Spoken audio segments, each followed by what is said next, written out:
Para empezar, vamos a recordar la definición de la radiación. La radiación es la emisión, propagación y transferencia de energía en cualquier medio en forma de ondas electromagnéticas o partículas. Vamos a hablar de la interacción de partículas con la materia. Una partícula al pasar a través de la materia puede interaccionar y perder energía.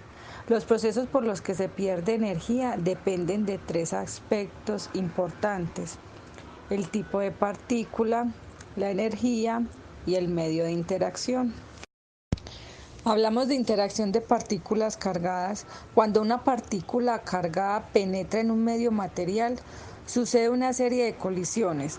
El proceso predominante son las colisiones coulombianas. Esta interacción produce una pérdida de la energía de la partícula hasta llegar a su detención. La pérdida de energía de una partícula cargada en su interacción con la materia puede ser de tres tipos: colisiones inelásticas, colisiones elásticas y colisiones radioactivas. Vamos a ver la definición de cada una. La colisión elástica sucede cuando una partícula interacciona con los electrones de los átomos. Él les cede parte de su energía y desvía su trayectoria, pero no produce ninguna alteración atómica ni nuclear. Hablamos de colisión inelástica cuando el electrón interacciona con los electrones del átomo cediéndoles parte de su energía, por lo que se presenta tres fenómenos: excitación, ionización y disociación. Vamos a hablar de cada una. Se produce ionización del átomo si en los choques de las partículas con electrones atómicos la energía transferida es superior a la energía del enlace del electrón colisionado. Este abandona el átomo y se crea un ion positivo y otro negativo. Se produce excitación cuando los electrones reciben un aporte de energía y pasan de una órbita inferior a otra superior. Estos se desexcitan, por lo que vuelven a su antigua órbita. Y con la diferencia energética de ambas órbitas emiten un fotón. En la disociación, el proceso consiste en las rupturas de enlaces químicos moleculares y producen transformaciones químicas en las sustancias irradiadas. Los efectos intensos producen en las moléculas con uniones covalentes una separación que da lugar a la formación de radicales libres. Los radicales libres formados pueden reaccionar entre sí o con otras moléculas.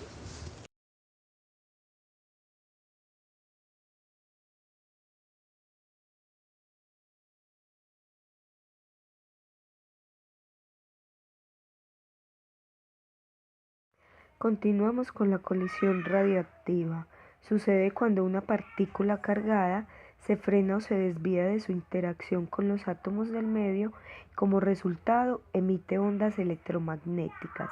Se le conoce como radiación de frenado.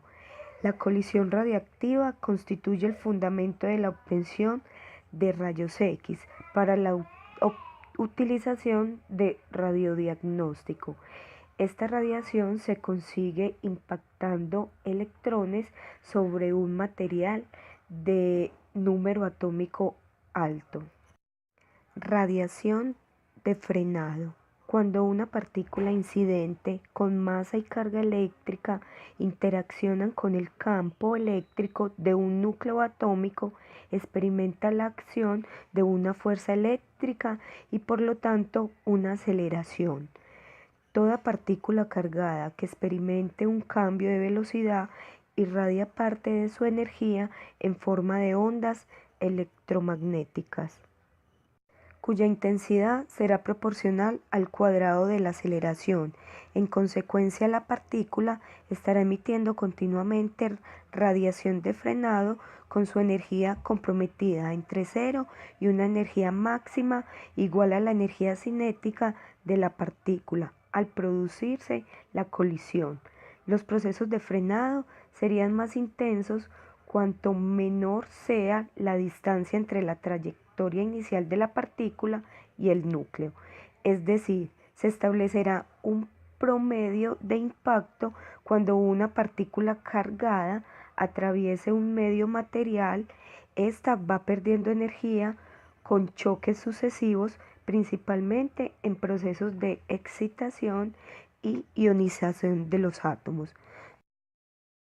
Durante la radiación de frenado se produce el poder de frenado. Este se define como la pérdida de energía de la partícula por unidad de longitud, siendo SE el poder de frenado, DE la pérdida de energía que experimenta la partícula y dx la distancia que recorre la partícula en el medio.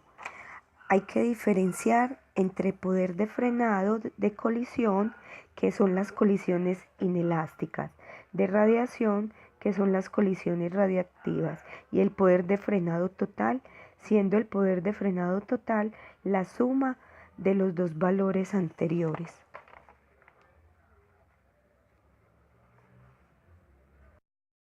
Transferencia lineal de energía. Se define como la energía localmente transferida por la partícula al medio por unidad de longitud de su recorrido. Corresponde con las pérdidas energéticas por procesos de ionización y excitación. Los fotones son radiaciones indirectamente ionizantes, ya que en su interacción con la materia provocan ionizaciones. Otros fotones, al interaccionar con el medio, son desviados de su trayectoria, pero no ceden energía en esta interacción, sino que solo se dispersan. Los principales procesos en los que el fotón cede su energía al interaccionar con la materia son los siguientes. Interacción de los fotones con la materia. En esto tenemos los mecanismos de interacción de la radiación con la materia. Tenemos dispersión Rayleigh, dispersión Compton, efecto fotoeléctrico y producción de pares. Dispersión Rayleigh. Lord Rayleigh, en 1871, fue el primero en explicar la dispersión de la luz visible o cualquier otra radiación electromagnética por partículas. Esta luz viaja por sólidos y fluidos transparentes. Se ve con mayor frecuencia en los gases. Por esto, la principal razón de que el cielo se ve azul es por la luz solar en la atmósfera. En la dispersión Rayleigh vemos en las gráficas cómo la luz al entrar a la atmósfera se dispersa. En cambio, la luz en el espacio se mantiene inalterable. Observamos también la imagen donde está una bola de cristal, la cual le penetra el rayo directamente de luz, y al observar la sombra vemos que su color es diferente al de la bola de cristal. Dispersión Compton. Fue estudiado por el físico Arthur Compton en 1923. Esta dispersión es el aumento de la longitud de onda de un fotón cuando choca con un electrón libre y pierde parte de su energía. Compton también descubrió que al experimentar los rayos X, estos iban a ser dirigidos contra una de las caras de un bloque de carbón. Al chocar estos, se difundieron en varias direcciones y a medida que estos aumentaban, se incrementaba su longitud de onda. También se afirmó que el efecto se debía a que el cuarto de rayos X actúa como una partícula material al chocar con el electrón.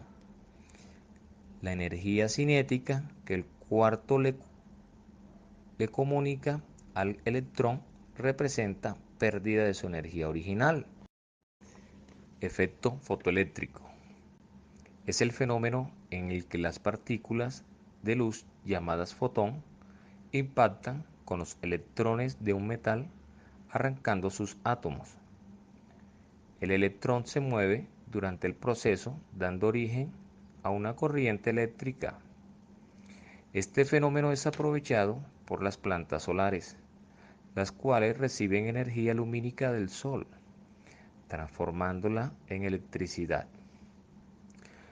La luz solar, cuando viaja, se comporta como una onda, pero al intercambiar su energía con cualquier objeto, Lo hace con una partícula llamada fotón.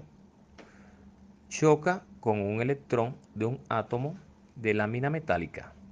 Desaparece y cede toda su energía al electrón, pulsando hacia otro átomo.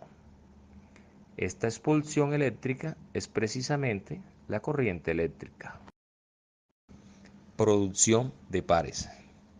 Proceso por el cual una partícula de energía suficiente crea dos o más partículas diferentes. Este proceso es característico de los aceleradores de partículas, donde se hacen colisionar partículas como electrones y positrones de muy alta energía, apareciendo toda clase de partículas que desconocíamos anteriormente. También es característico en algunas reacciones nucleares de alta energía y en los rayos cósmicos, donde se generan protones o rayos gamma de alta energía.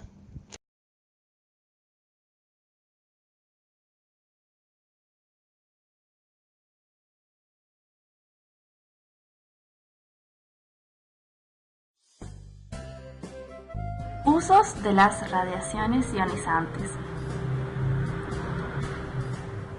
Son utilizadas en distintas áreas, como por ejemplo industria, energía, agricultura, ciencia y medicina. Con fines industriales, medimos con enorme precisión el nivel del contenido de latas de refrescos, botellas de bebidas o garrafas de gas.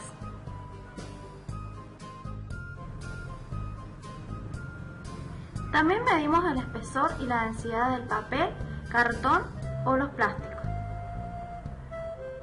Radiografiamos componentes críticos para la seguridad, como piezas de aviones o coches, tuberías de gas o combustibles, con el fin de averiguar si hay en ellos algún defecto.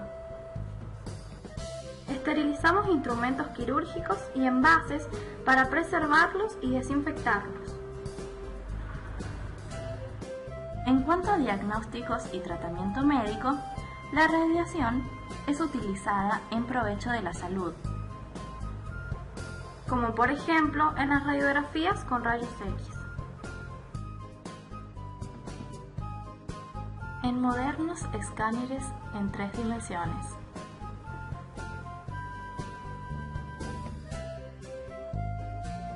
En radiaciones ionizantes para destruir células malignas o para el tratamiento de dolor. Investigación científica. Sabemos con precisión la edad de una momia egipcia, de un tejido medieval o de un determinado fósil gracias al análisis del carbono 14 radiactivo. Analizamos las variaciones climáticas en el pasado. Determinamos cómo se formaron los depósitos sedimentarios en el fondo de un lago. Verificamos la autenticidad de las obras de arte.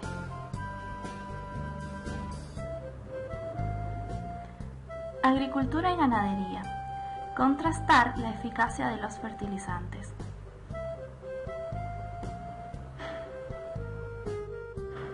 Preparar vacunas para el ganado. Asegurar la eficiencia del riego y del abastecimiento de agua.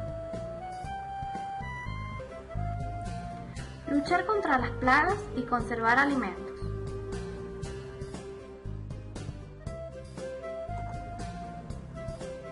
Energía nuclear.